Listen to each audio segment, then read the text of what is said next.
Hello, hello, hello, hello. I hope all is well. Welcome to another edition of Crime Tales. Haven't done one in quite some time. My apologies, but I do want to, when I do these type of, true crime, I see a lot of true crime podcast podcasts and kind of tell the stories. It's kind of what I want to do is I want to kind of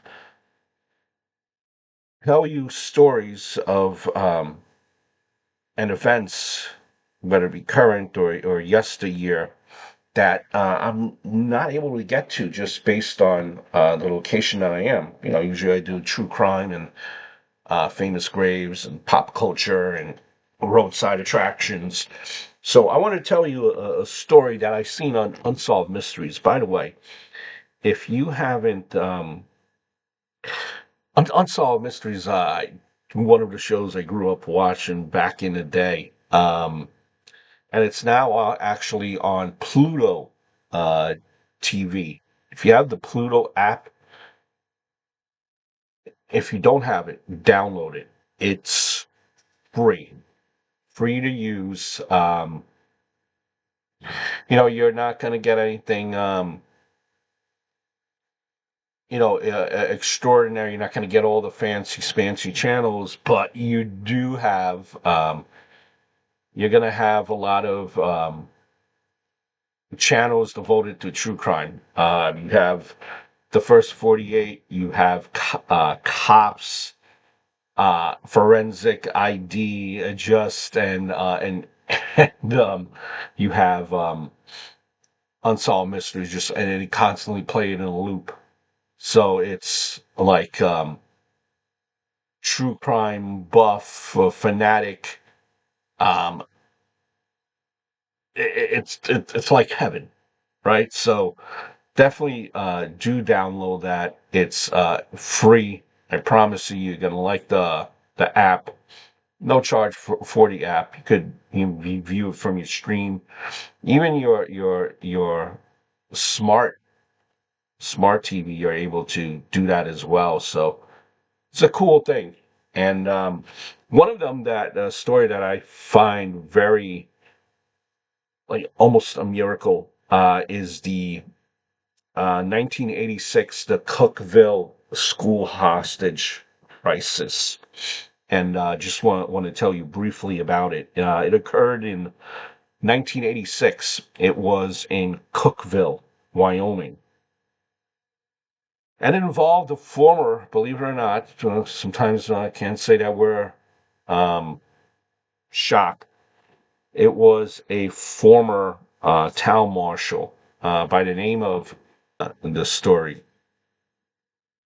So, he's 43 years old, and his wife, Doris Young, who was 47 at the time. And this happens in Cokeville Elementary School. Cokeville, that's in Wyoming.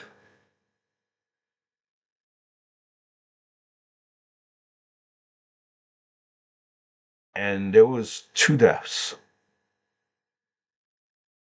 Thankfully, only two deaths.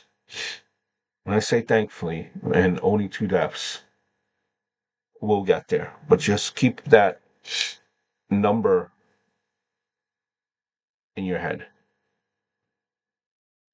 So a little bit about David Young. David Young was the only police officer in Cokeville for 6 months in 1979.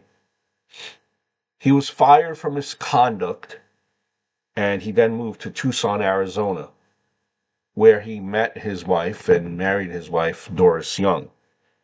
Both David and Doris had ties to white supremacist groups. A bomb in a sealed school bus in Arizona, and he destroyed it.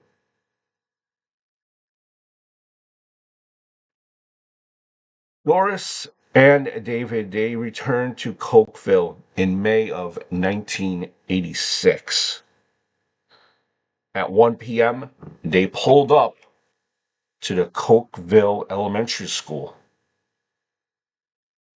They unloaded a gasoline bomb, along with 5 rifles and 5 handguns. Vengeance for having been fired did not seem to be the motive, but rather a philosophy that was recorded in journal entries referring to a brave new world where David, again, wanted to reign over intelligent children. Now, he had been aware of above average achievement in one, and all are at your mercy. David went to the school office and he handed out a manifesto titled Zero Equals Infinity and announced that this is a revolution. Teachers were, confused and baffled by his nonsensical, strange writing. Like, what is this man writing? It's very, incoherent, like it's English, but it's not, just mumbo jumbo, and really people didn't know what, this man was trying to do.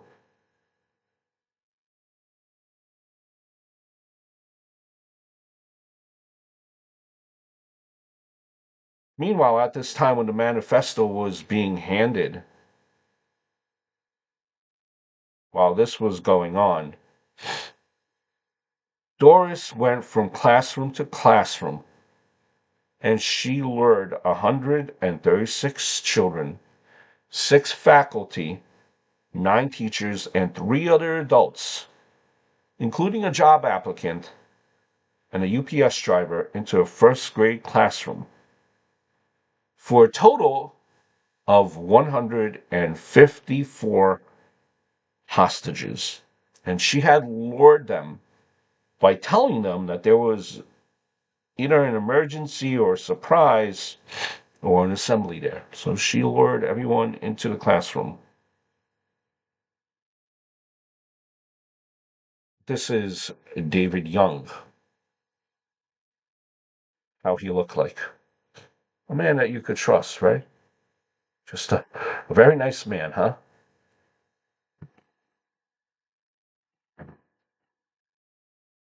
David Young now initially had planned to involve longtime friends who had invested money with him in a kind of a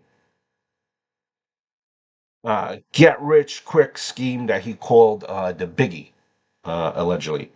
The two men eventually refused to participate in the event.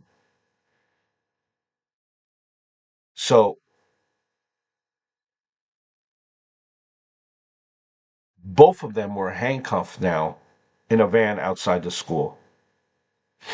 David's youngest daughter from his first marriage, Princess, entered the elementary school with David and Doris, but she refused to carry out the plan, leaving to report the incident at the town hall, which I don't know how far away it was from the school, if it was miles, which was blocks. It doesn't say specifically at all.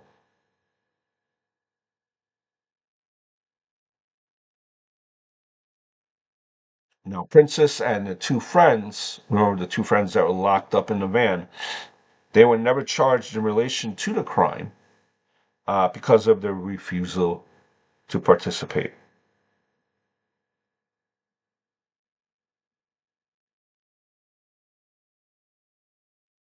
So now going back into the classroom, everyone is lured into this room. It's 136 people. There's a standoff now, David and Doris. And in the classroom, David had held the gasoline bomb with the triggering mechanism that was attached to a string that was tied around his waist. He demanded a ransom of $2 million per hostage. We're doing the math. That's around 308 million. Modern time, modern money, man wanted $856 million. That's what that translates to in 2023. And an audience with President Ronald Reagan. Let's throw that in as well. Which he also David had sent a copy of that manifesto to, he sent that manifesto to President Reagan. Now, with permission, uh, the teachers brought in books, art supplies, and a television to keep the children occupied during the standoff, right? Try to keep them as quiet as possible. During this time, police and parents, they started gathering, but they gathered out of sight of the classroom, and nearby where the hostages were being held.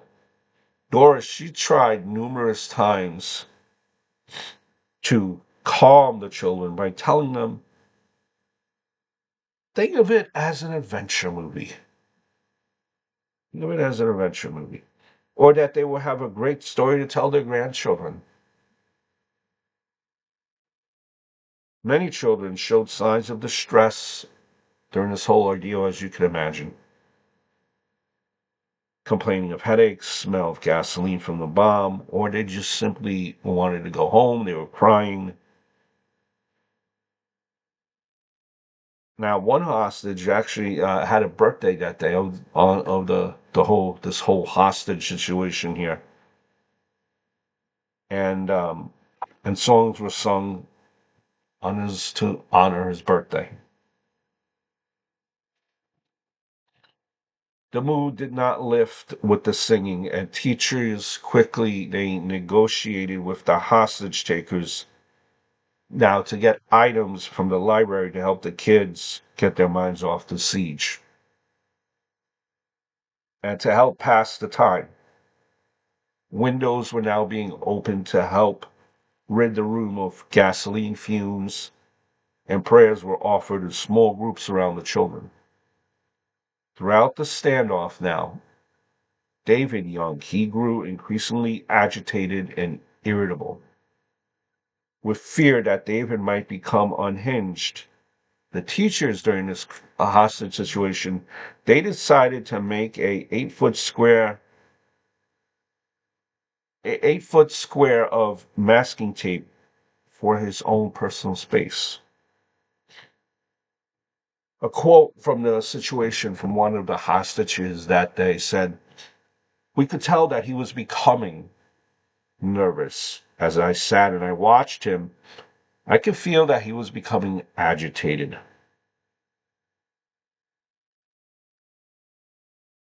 He had just big rings of perspiration. He was sweating, visible everywhere. So we decided to take some masking tape and we taped, I think it was like an 8 foot square in the middle of the room, right here. And he pushed the homemade bomb into this. And we told the children this was the magic square. Don't go past this square." Some of the children just sat right all around and then they just watched him. And I'm sure that made him very nervous.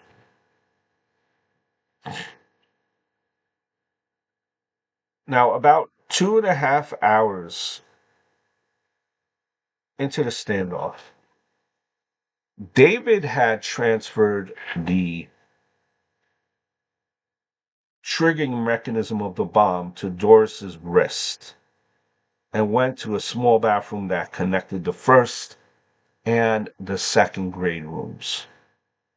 Doris developed a headache from the gasoline fumes, as she raised her hand to her forehead. This unintentionally activated the triggering mechanism and the bomb exploded, severely injuring Doris and filling the room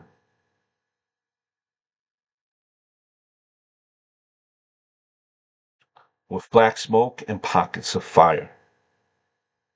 Immediately following the detonation, the teachers now started to shove children into the hallway and through the two open windows onto the grass outside of the school, causing chaos as panicked parents tried to break through police lines. The subsequent police report states that David opened the door from the connecting bathroom, shot his injured wife in the head and killed her. Shot and wounded John Miller, who was a music teacher, who was trying to flee, then closed the bathroom,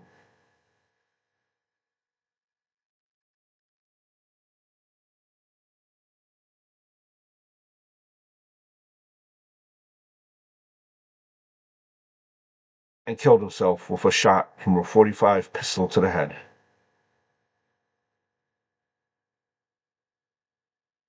Let me read this again to you. Let me hear it again. The subsequent police report states that David opened the door from the connecting bathroom, shot his injured wife in the head, and killed her, husband and wife now. Shot and wounded John Miller, a music teacher who was trying to flee, then closed the bathroom door and killed himself with a .45 pistol to the head. Now, during the chaos, Doris's burnt body was expelled through a window and left lying on the front lawn. When he tried to pull up a picture of Doris Young, like you could see Doris Young. You wonder what goes through these people's minds. Well, here's a picture of David and Doris actually together. How about that?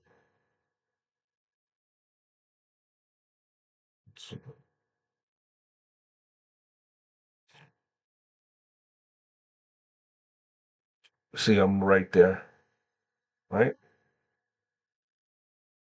That's Doris and David.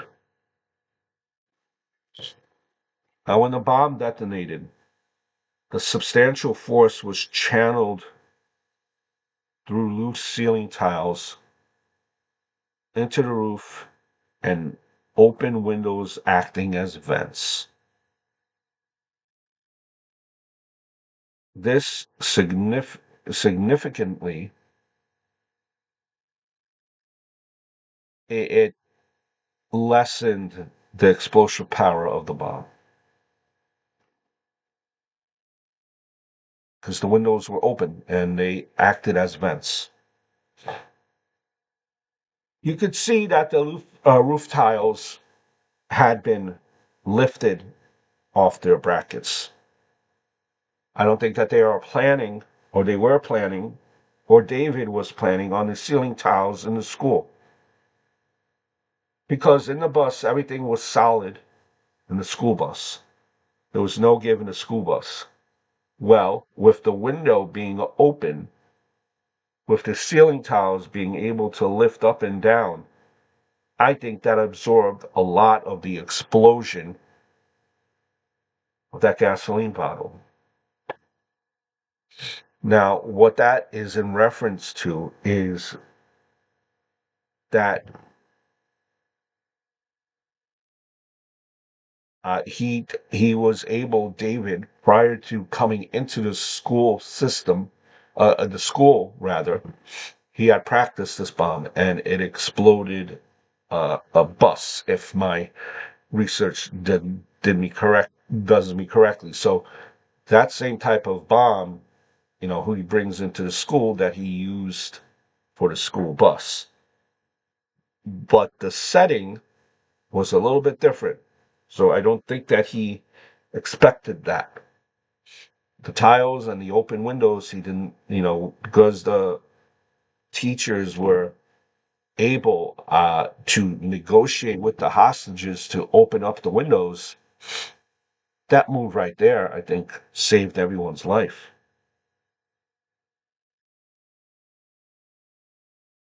So I remember I told you that two people died.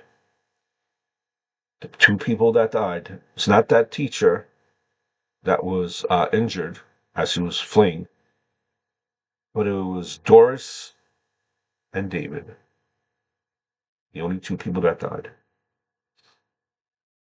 79 of the 154 hostages were treated for non-fatal injuries, mostly second-degree burns and smoke inhalation.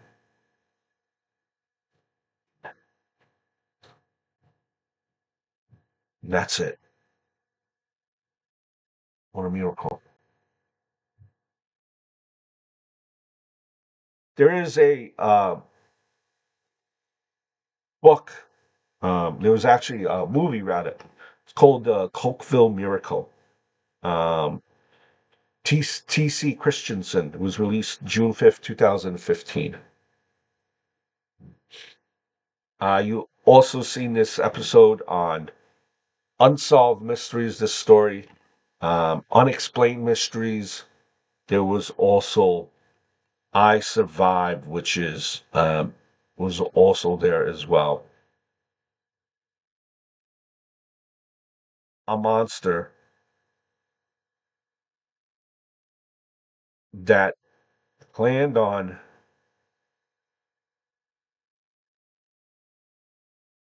doing damage was not able to do any damage because of smart thinking and the teachers being just able to open up the windows saved a lot of people's lives. So that's the story I want to share with you today. It's on Unsolved Mysteries. Download the Pluto TV app. That app is a great app if you're a true crime junkie. It has, First 48 Forensic Files, the first 48, and Unsolved Mysteries, which I'm a huge fan of. So this story was the Cokeville um, elementary school hostage. That was in 1986. So I hope all is well. The channel again is I Am Thomas. We do true crime stories. We visit them. We do graves, pop culture, so on and so forth. So I hope all is well. Please do subscribe, and I look forward to giving you